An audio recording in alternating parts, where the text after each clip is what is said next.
Okay, let's turn our attention to the lead guitar over B-flat blues. Now we're treating this as a generic chord sequence, so there's no specific melody to learn as such. Rather, we're going to use this sequence to demonstrate a particular approach to developing ideas for improvising that will work rather nicely over a great many different jazz tunes. We're going to start by working with some arpeggio patterns. First, here's the end result of the first step. Just listen to this for a minute to get a good idea of exactly what we're aiming for. Then after that, we'll break it down bar by bar. 1, 2, 3, 4.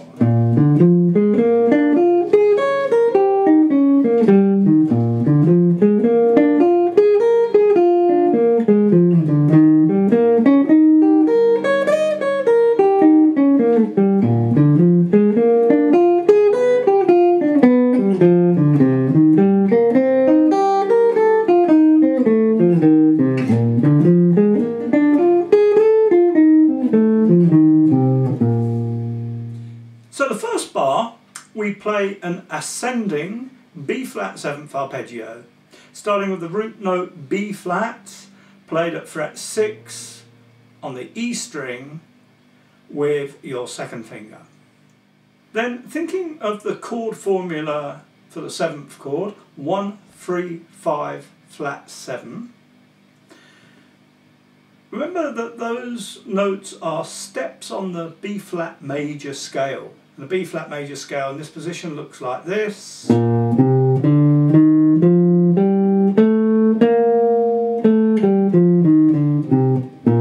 we're taking notes 1, 3, 5. And then on the flat 7 note, instead of playing it with the second finger, bring your first finger in. And that means you'll play the root note, top root note here at fret 8 on the 4th string with your third finger, and that's going to help you with the next octave. So that finger shift is important to get in early. So that first octave again.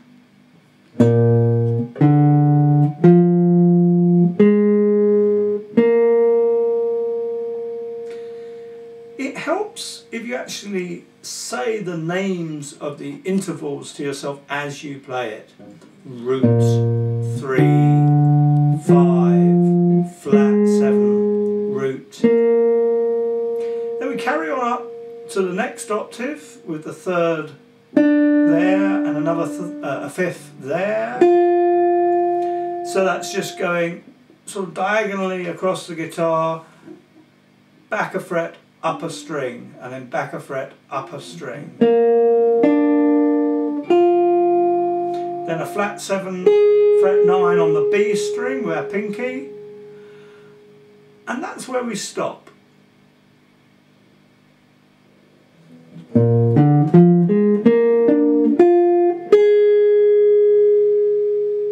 We stop at this point because we've just played 8 notes, and this exercise is played in eighths, as we say.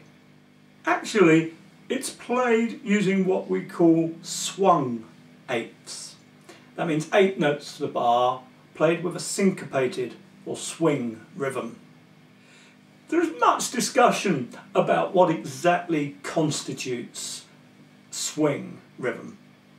But here we want to keep things real simple, so I'm just going to say that instead of playing 8 notes straight like this,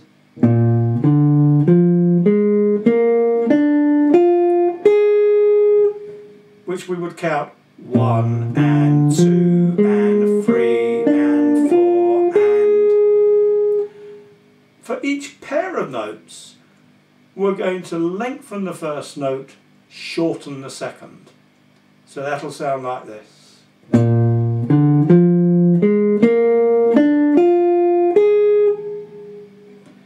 And that's counted 1, 2, 3, 4. So for our first bar, instead of playing it straight like this,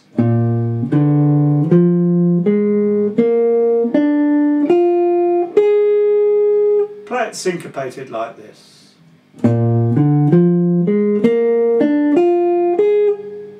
If you use a pick, play the long main beats on the downstroke and the short half beats on the upstroke, like this. 1, 2, 3, 4.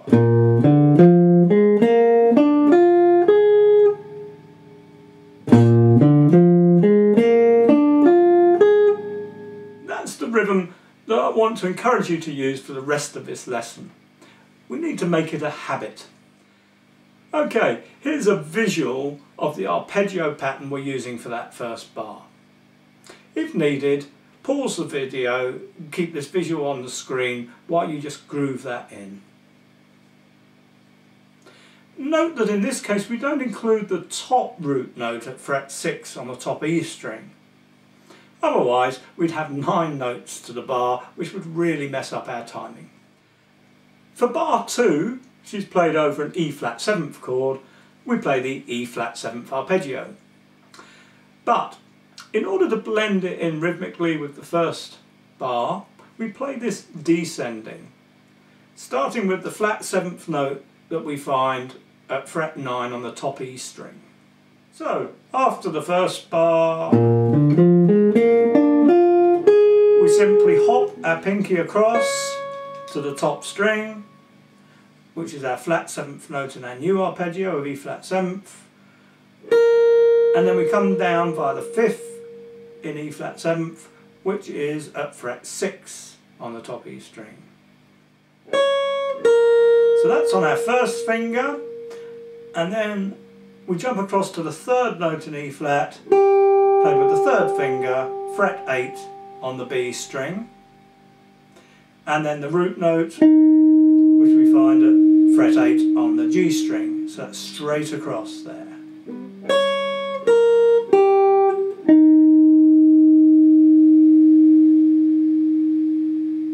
Then it's on down to the flat 7th, using the 1st finger on the G string at fret 6. Then we need to make a little fingering shift. We want to grab the 5th note of the scale here, which is fret 8 on the D string, but we want to grab it with our little finger, enabling the 1st finger to comfortably reach down to the 3rd, which is the note at fret 5 on the D string. We then finish back on the root note, E flat, fret 6 on the A string. So that whole E flat 7th descending arpeggio pattern again, starting with the pinky on fret 9 on the top E string,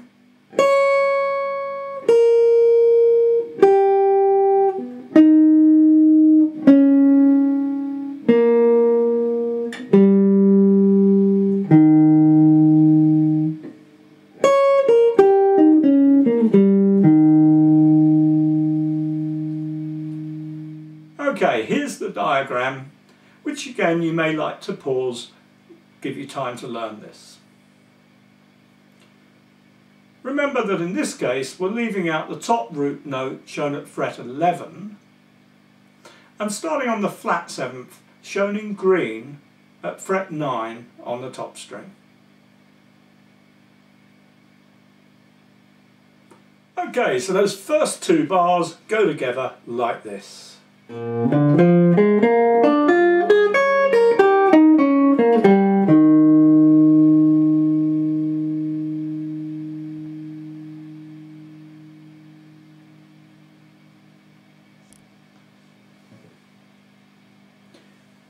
We then have another 2 bars of B flat 7th to play.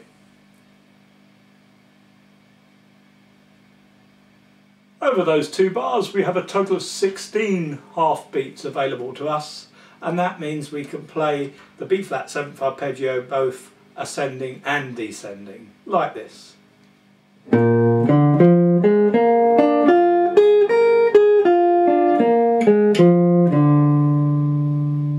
So the whole of that first line goes 2, 3, 4.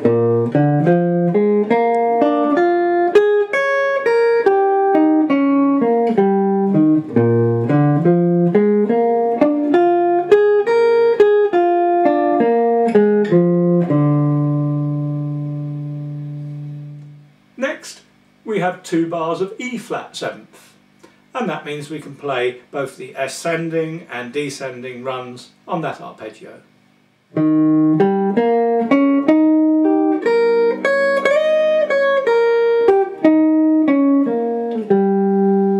Notice that little slide at the top, just to get us up to the top E flat, fret 11 on the top string.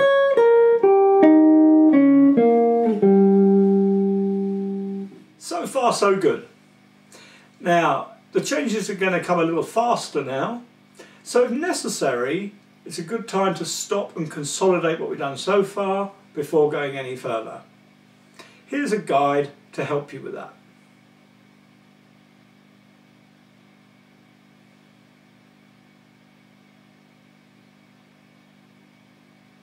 Alright, on to the 7th bar, where we play a B flat 7th arpeggio ascending for 1 bar. Then you come back down the G 7th arpeggio pattern, which we play using a D 7th shape.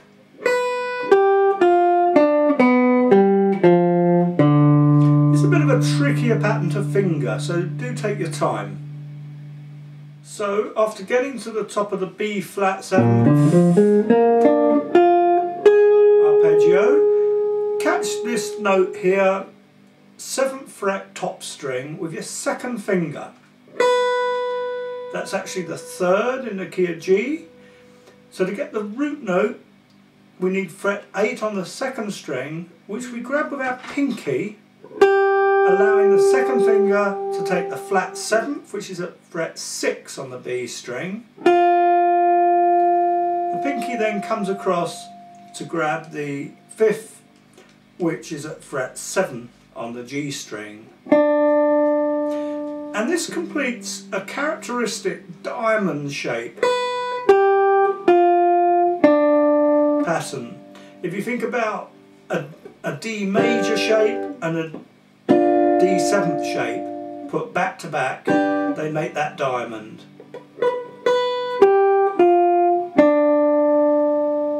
Then we hit the 3rd in the key of G using our 1st finger at fret 4 on the G string. So all this shifting of fingers here, getting the little finger across, is in order to make that note nice and easily there. Then we come on down to the root note, G, played with our 3rd finger on the D string at fret 5. Flat 7, played with an index finger, 3rd fret on the D string. And finish on the 5th, played with our 3rd finger at fret 5 on the 5th string. Here's the pattern for you to pause the video if you'd like to spend a bit of time on that. The fingering order again, starting on the 3rd, shown in blue on the top string at fret 7, on your 2nd finger. Pinky for the root, shown in red. 2nd finger for the flat 7th, shown in green. Pinky again for the 5th note, shown in pink. 1st finger for the 3rd, shown in blue. Then 3rd finger down to play the root, shown in red. And the 1st finger for the flat 7th in green. And finish on the 3rd finger to play the 5th, shown in pink.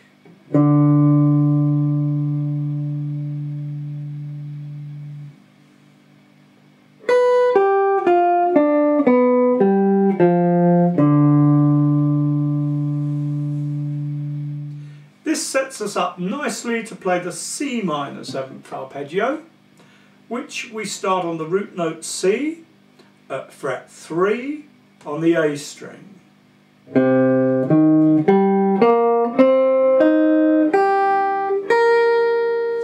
You may recognise this pattern from the lesson on Summertime, where we use the same pattern over D minor 7th. This is the same pattern taken down 2 frets to C. Straightforward, 1 finger per fret fingering on this. So let's cut straight to the pattern. Note that we don't quite get to the top root note before we run out of beats.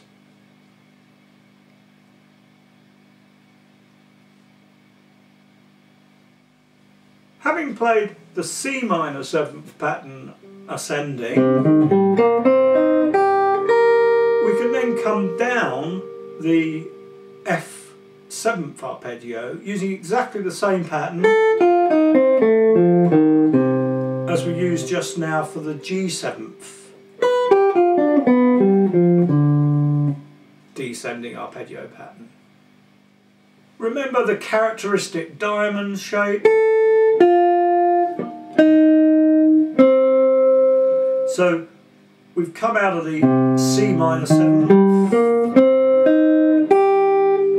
and this time, unlike with the G7th chord, we can go straight to the natural 3rd finger there, pinky there, 2nd finger, pinky across for that note to help us reach down to that note there, and then again 3rd finger across to complete. Okay, we're nearly there. But let's just consolidate by going back over those first 10 bars and make sure we've got those grooved in before we tackle the last bit. Here's a reminder for you.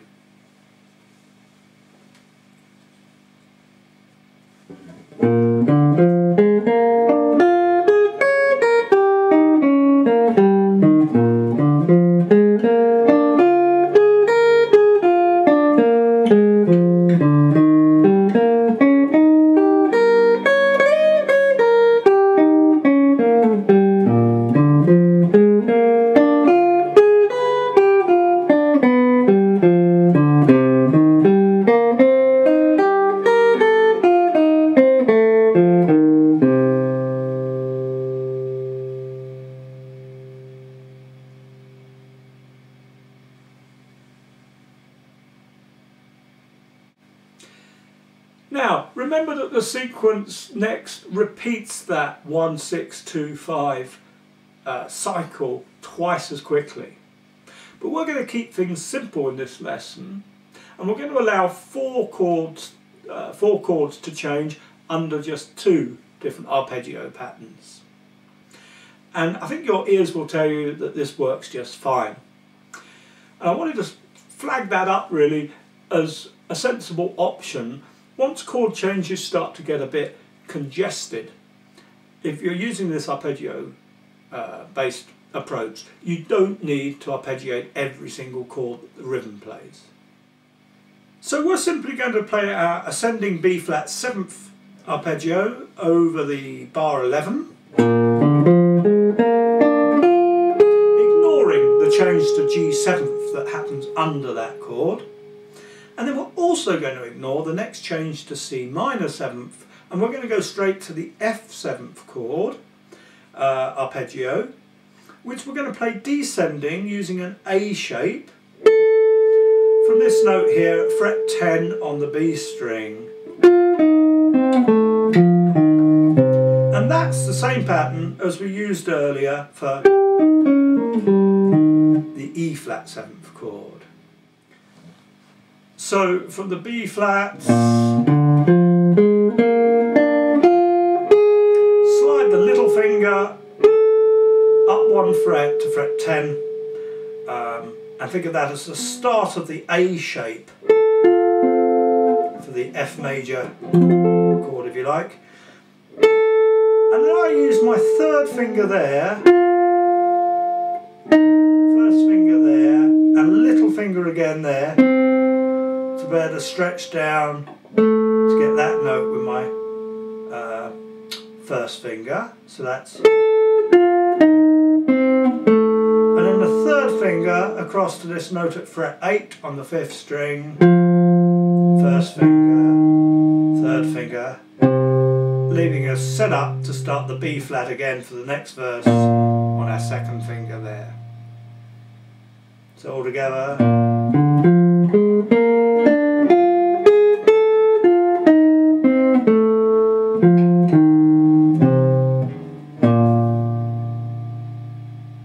You are, of course, welcome to work out your own fingering systems for these arpeggio patterns, but the logic behind the system I've showed you is that I always try and make any necessary adjustments in fingering earlier rather than later. And my reasoning behind that is that I want to avoid the possibility of ever running out of position and having to make a sudden change that puts a sort of lumpiness into your rhythm playing. Okay, so that's the whole 12 bar mapped out in flowing arpeggio patterns. And here's a guide to help you practice this. Now, depending on your experience level, it may take anything from a few minutes to many hours to get this nailed. So do please be prepared to put in a bit of work at this point. A printout with tab of the complete exercise is also available from the toolbox to the right of the screen if you're looking at this on the Secret Guitar Teacher site.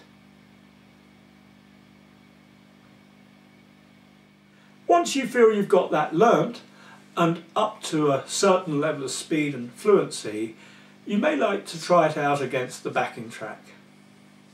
A copy of the backing track is available as an MP3 file to download from the toolbox to the right of the screen.